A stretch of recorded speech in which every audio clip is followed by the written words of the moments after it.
Thank you, Mr. Morris. Mr. Woldenberg, we're recognized for 5 minutes. Chairman, Ranking Member Butterfield, and distinguished members of this subcommittee, thank you for the opportunity to testify this morning. My name is Richard Woldenberg. I'm Chairman of Learning Resources, an Illinois-based 150-person manufacturer of educational materials and educational toys. I'm accompanied today by my son, Ben, and my daughter, Alana.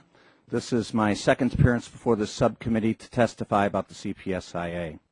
3 years after its passage, the high cost of the CPSIA, its overreaching and intrusive nature, its non-existent impact on injury rates, and its depressing effect on the markets is beyond dispute.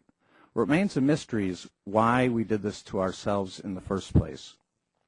The crisis, such as it is, seems like a media-fed hysteria. CPSC recall statistics reflect only 3 unverified injuries and 1 death attributed to lead from March 99 to April 2010. Out of literally trillions of product interactions by tens of millions of children. Notably, there was only 1 recall of phthalates in U.S. history, 40 little inflatable baseball bats in 2009. The possibility of injury is real, but what is the probability of injury? Supporters of the CPSI have never proven a causal link between the purported hazard in children's products and actual cases of injury. This is a very serious indictment of this law. Children can take lead into their bodies in many ways, including through the air, water, and food every day. The CPSI places all of the blame on children's products without any substantive proof of cause. Lead or phthalates poisoning may seem so frightening that no price is too high to pay. In our panic, the absence of proof that children's products are causing injury hardly seems to matter. But in the wake of Toyota, is jumping to conclusions about causation still acceptable? Is it responsible government to simply argue that the CPSIA doesn't harm children and that businesses will just absorb the costs? The harm inflicted by the CPSIA has been brought to the subcommittee's attention time and again over the last 3 years. First, absurdly high compliance costs. We have experienced the 10 times increase in costs from 2006 to 2011, all without any change in the safety of our products because they were safe to begin with. This cost jobs and curtailed business expansion opportunities. Second, rules mania.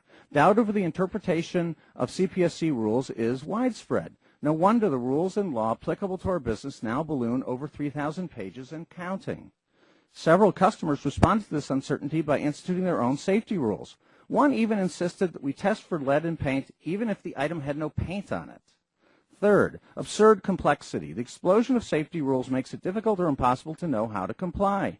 In the context of a real product line, there's just too much to figure out. What is a children's product? What isn't? What's a toy?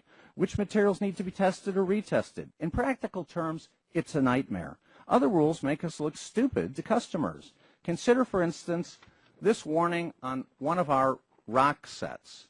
Caution. Federal law requires us to advise that the rocks in this educational product may contain lead and might be harmful if swallowed. This is a form of humiliation.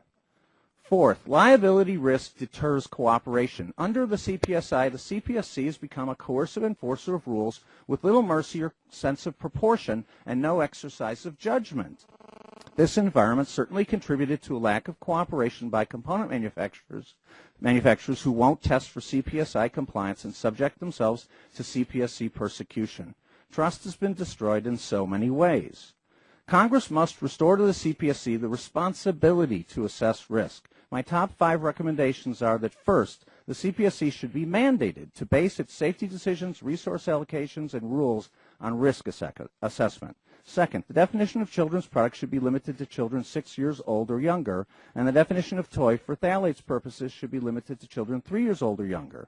Third, lead and substrate and phthalate testing should be based on the reasonable business judgment of the manufacturer, not mandated outside testing. Resellers should be entitled, by rule, to rely on the representation of manufacturers. Fourth, mandatory tracking labels should be explicitly limited to long-life heirloom products with a known history of injuring the most vulnerable children. And fifth, the public injury incident database should be restricted to recalls or properly investigated incidents only. Manufacturers must be given full access to all posted incident data, including contact information. In conclusion, I urge your committee to address the fundamental flaws in the CPSIA to restore order to the children's product marketplace and to protect small businesses from further damage. I appreciate the opportunity to share my views here today, and I'm happy to answer your questions.